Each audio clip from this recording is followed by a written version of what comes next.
नमस्कार दोस्तों, स्वागत है एक और नई वीडियो में। मेरा नाम है प्रदीप, आप देख रहे हैं टेक्नोलॉजम। दोस्तों, अगर आप एक पीएफ अकाउंट होल्डर हैं और आप भी ऐसी कोई कंपनी में, ऐसी कोई संस्थान में, ऐसी कोई इस्टेब्लिशमेंट में काम करते हैं जो कि ईपीएफओ से छूट प्राप्त संस्था यानी कि उनका अपना खुद का ट्रस्ट है और आपने वो कंपनी छोड़ दी है और अब आप अपना पूरा पीएफ का पैसा निकालना चाहते हैं, पीएफ का पैसा और पेंशन का पैसा, तो कैसे निकाल सकते हैं, कंप्लीट जानकारी इस वीडियो में मैं आपको देने वाला हूं। बस उससे पहले अगर आप भी इस तरह की हेल्पफुल नॉलेज वीडियो पाना चाहते हैं, चैनल पर नए हैं तो चैनल को सब्सक्राइब जरूर कर लीजिएगा। वीडियो पसंद आए तो वीडियो को लाइक भी कर देना। तो चलिए अब वीडियो में आगे बढ़ते हैं। दोस्तों, वीडियो में आगे बढ़े उससे पहले आपको बताना चाहूंगा टर्म इंश्योरेंस के बारे में कि टर्म इंश्योरेंस क्या है और कहां से आप टर्म इंश्योरेंस बाय कर सकते हो, क्यों आपको लेना चाहिए, कहां से आप कंपेयर कर सकते हो। देखिए, सबसे पहले आपको बताना चाहूंगा कि जो टर्म इंश्योरेंस है बेसिक जो है जीवन बीमा पॉलिसी है जो आपको सुरक्षा का कवर देती है। कई बार लोग जो है टर्म प्लान को इसलिए टालते हैं क्योंकि वो इसे खर्च समझते हैं, लेकिन इसका जो प्रीमियम है महंगा नहीं होता, आसानी से आप ले सकते हो और अच्छा खासा लाइफ कवर आपको मिलता है। अगर जो बीमा धारक है उसकी अचानक डेथ हो जाए तो परिवार को इंश्योरेंस की पूरी रकम यानी कि सम इंश्योरेंस मिलता है और आप चाहे तो आप जो है हर महीने पेंशन भी ले सकते हो। और आप कहां से टर्म इंश्योरेंस ले सकते हो, तो यहां पर आपको बताना चाहूंगा कि आप policybazaar.com से आप ले सकते हो और यहां पर आप कंपेयर भी कर सकते हो।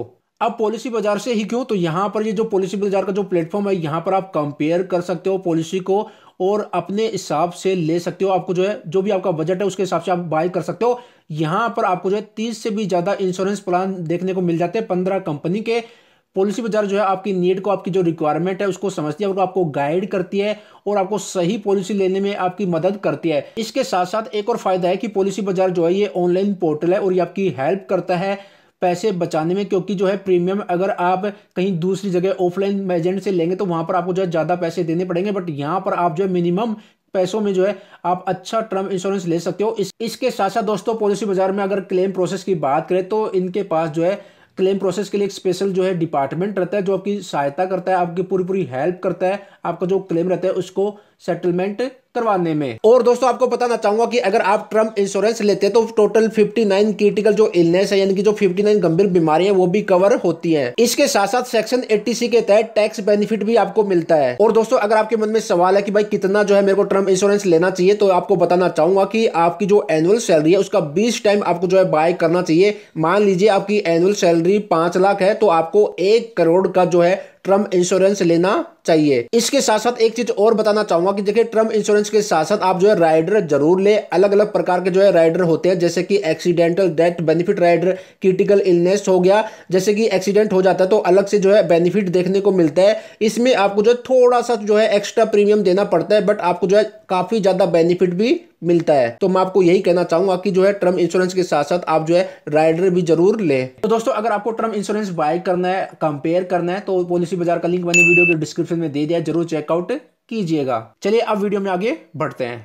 तो सबसे पहले तो मैं आपको बता देता हूं कि देखिए, जितनी भी छूट प्राप्त संस्था है, जितने भी ट्रस्ट हैं जिनको ईपीएफओ की तरफ से छूट प्राप्त संस्था है, वो जितने भी पीएफ अकाउंट होल्डर उनकी संस्था में, उनकी जो इस्टेब्लिशमेंट है, उनकी जो कंपनी है उसमें काम करते हैं, तो जो पीएफ अकाउंट होल्डर रहता है उनका जो पीएफ का जो पैसा है वो ईपीएफओ मैनेज नहीं करता, वो कंपनी खुद मैनेज करती है, या तो खुद का अपना उनका ट्रस्ट रहता है पीएफ ट्रस्ट, तो वो खुद ही मैनेज करती है। और जब आपको एडवांस में या फिर पूरा पीएफ का पैसा निकालना रहता है तो आपको ईपीएफओ के पास नहीं जाना। ईपीएफओ का जो यूएन मेंबर का पोर्टल है वहां पर आपको अप्लाई करना नहीं रहता। आपको सिंपल आपकी जो कंपनी है, आपका जो नियोक्त है, आपके जो इस्टेब्लिशमेंट है जहां पर आप काम कर रहे हो, उनका जो भी एचआर डिपार्टमेंट है या फिर जो भी पीएफ डिपार्टमेंट है, या फिर उन्होंने जो भी अपनी वेबसाइट बना रखी है, उनकी वेबसाइट पर जाकर जो है आपको सिंपल फॉर्म 19 जो भी फॉर्म रहता है वो आपको अप्लाई करना पड़ता है और आप जो है अपना पूरा पीएफ का पैसा विड्रॉ कर सकते हो। अब यहां पर हो गई बात पीएफ के पैसों की। अब अगर आपको पेंशन का पैसा, जो पेंशन अंशदान कंट्रीब्यूशन की जो अमाउंट है, ये अगर आपको विड्रॉ करनी है तो इसके लिए जो पेंशन का जो पैसा रहता है ये कंपनी मैनेज नहीं करती। आप चाहे छूट प्राप्त संस्था में काम करो या फिर ना करें, कोई दूसरी कंपनी में काम करो, यानी कि आप चाहे एग्जाम्प्टेड कंपनी में काम करो या फिर अनएग्जाम्प्टेड कंपनी में काम करो, किसी भी कंपनी में काम करो, ये जो पेंशन का पैसा है ये ओनली ईपीएफओ मैनेज करता है।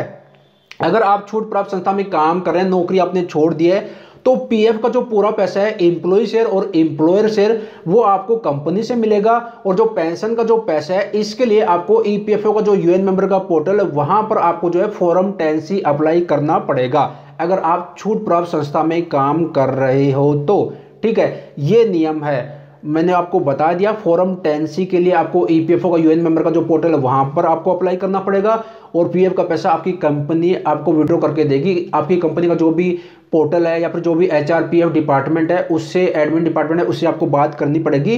पीएफ का पैसा जो छूट प्राप्त संस्था रहती है, जो ट्रस्ट रहते हैं, वो खुद मैनेज करते हैं। पेंशन का पैसा ईपीएफओ मैनेज करता है।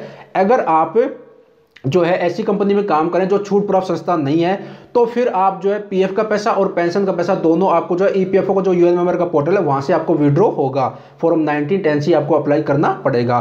तो ये काफ़ी सारे कमेंट आ रहे थे कि भाई मेरी जो कंपनी है वो एक छूट प्राप्त संस्था है, ट्रस्ट है। अगर आपको नहीं पता, कैसे पता करते हैं कि भाई आपकी जो कंपनी है छूट प्राप्त संस्था है, तो कैसे आप जान सकते हो, तो ये वाली वीडियो देख लेना, इसमें मैंने जो है कंप्लीट जानकारी दी है। तो बस ये एक जानकारी थी जो आप सभी के साथ शेयर करनी थी। आशा करता हूं आपको पसंद आई होगी। इसके बारे में आपकी क्या राय है, क्या फीडबैक है, कमेंट बॉक्स में कमेंट करके जरूर बताना।